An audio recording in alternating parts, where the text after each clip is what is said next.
Welcome to Facts TV News, where everything is true. Security Ministry says it will not relent in fight against crime. The Ministry of National Security says it will not relent nor resign from facing and destroying crime to give Jamaica the best possible chance at succeeding as a peaceful, harmonious, and friendly nation. In a statement yesterday, the ministry said it is concerned by the number of police members who have been killed over the past 2 weeks and the number of private citizens murdered by malicious thugs across the country. At a time when nothing appears certain, given the ravages of the COVID-19 pandemic on the economy, fortunes, and general health of the country, we want to assure the nation that no stone will be left unturned in our effort to find those responsible and have them brought before the courts, convicted and imprisoned for the crimes they so blatantly committed, the ministry said. We are more than aware of the effects these killings are having on the psyche of the nation, particularly our elders and youths, who are among the most vulnerable in society. And again, we pledge, along with the brave men and women in our security forces, to continue the fight against lawlessness and the gangster mentality that is evidently taking root in our communities. The statement continued, "Let it be known that an act of violence against one of our police personnel in or out of uniform is an act of violence against the state and a declaration of war against everything that is good, wholesome, decent, and lawful in this country. No country, certainly none, that is hoping to develop politically, economically, and socially can afford this level of crassness and adulterated terror by a section of its population upon the rest of the society." It said the Andrew Holness-led government has made it clear from day one the importance of having a refined, revitalized, and efficient police force at the forefront of fight against crime and violence. The ministry says heavy investments are being made to ensure the police are adequately outfitted with vehicles, technology, and the necessary physical infrastructure to make their job a lot less stressful. This is said to engendering success against the criminal overload. This high level of investment comes with certain expectations, no doubt, but we should all be mindful that while there have been real success in some areas of crime-fighting efforts, other areas, including murder and shooting, remain the sore points. Chase Fund donates 15 beds to Bustamante Hospital for children. The Culture, Health, Arts, Sports and Education Chase Fund, through a donation of $4.4 million, has gifted the Bustamante Hospital for Children (BHC) 15 specialty beds. The beds were donated in a bid to improve the standard of care received by patients and shorten recovery time. In a release, Chief Executive Officer of the Bustamante Hospital for Children, Camille Wallen-Panton, said the beds have helped the hospital tremendously, pointing out that they were put to use a day after they were delivered. The BHC, unlike other hospitals, has been badly impacted by the patient load due to coronavirus, but at the same time, we have seen a rise in other illnesses, she added, indicating the beds met all required specifications. They have the required two-side rail that can be adjusted, and they also have safety wheels that can be locked to make the bed immobile. The beds are outfitted with an intravenous IV stand and a beautification color which brightened the ward, she added. The CEO said the donation was greatly welcomed by staff, patients, and parents. Our patient load is always growing, and from time to time, furniture and equipment outlive their useful time and they must be taken out. So when an institution such as Chase Fund answers our needs, patient, parents, and staff salute them. They have made a huge difference in how we serve, she said, adding that as the only dedicated children's hospital that serves Jamaica and the other English-speaking Caribbean islands, the BHC has to be prepared at all times to accept referrals that require secondary care. The acquisition of the beds for the BHC forms part of a larger project by the Chase Fund valued at $110 million to purchase beds for secondary care institutions within the Southeast region.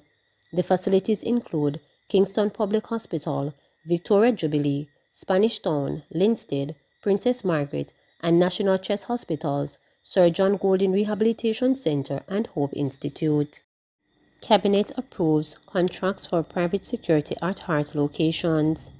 Cabinet has approved the award of 6 contracts valued $1.19 billion to 3 firms to provide private security services for the Heart NSTA Trust and eGov Jamaica Limited over the next 3 years. Minister of Education, Youth and Information Favour Williams made the disclosure during last week's post-cabinet digital media briefing. Williams said the Vanguard Security Limited, Allied Protection Limited and Quest Security Services Limited have been contracted to provide services at Hearts at 53 locations island-wide. Vanguard has received 2 contracts valued $240.36 million and $126.4 million. Allied has also been awarded 2 valued $267 million and $218.6 million, while Quest has been given a contract for $283.3 million. Meanwhile, Allied Protection has been awarded a contract valued just over $61 million to provide services for eGovernment Jamaica Limited. The minister said the cabinet has also approved a biosafety policy for Jamaica and is being tabled in Parliament as a white paper. It outlines the framework to ensure an enabling environment for the safe development, use and application of modern biotechnology. Williams said the policy seeks to manage the risk of Jamaica's agriculture and biodiversity and facilitate the development of a national modern biotechnology sector in a safe regulatory environment.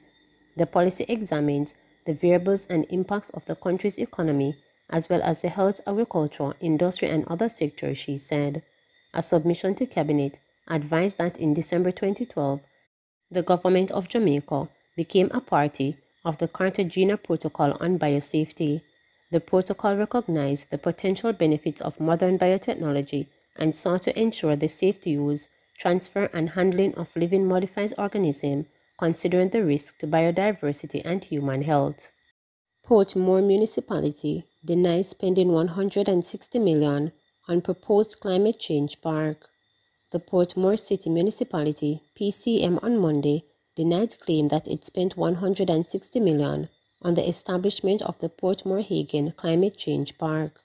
The PCM's response comes after Member of Parliament for St. Catherine South East, the Jamaica Labour Party's Robert Miller, called on the People's National Party-led agency to account for the funds that were supposed to be spent on establishing the so-called climate change park in Portmore, St. Catherine.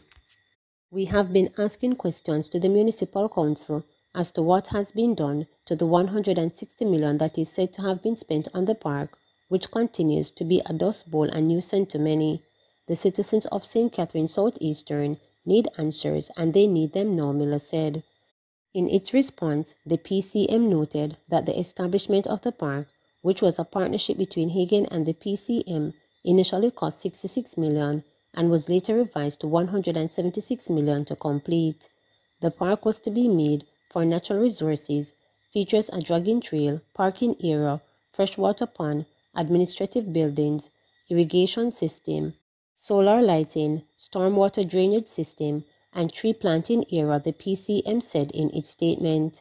According to the council, it has been unable to move forward with the completion of the recreational park due to the monumental costs associated with its completion. Based on a recent discussion with the Urban Development Corporation UDC, a similar park that was developed in Montego Bay took over $1 billion to complete, the statement read. To date, the PCM has received $25,498,000 from the Government of Jamaica and $14,025,879.31 from Hagen, a total of approximately $39.5 million, and spent JM $42 million, the statement noted. The park is at varying stages of completion, which can be verified by an independent audit, the council said, adding that MP Miller is welcome to visit for any further information or to satisfy any inquiry he may have. Justice Ministry drafting policy for treatment of stray animals.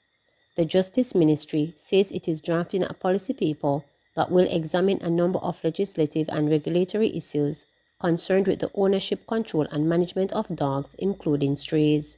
According to the Justice Ministry, the policy paper will be circulated to the ministries, departments, and agencies tasked with regulations of these matters, as well as to stakeholders such as the Jamaica Society for the Prevention of Cruelty to Animals.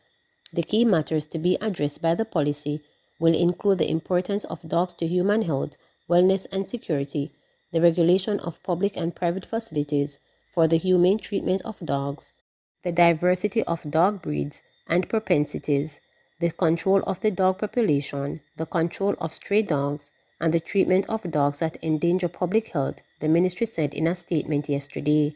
It added that an extensive review of current related international and local legislation will also be undertaken by its legal reform department, and stakeholder consultations with public and private bodies will inform the policy.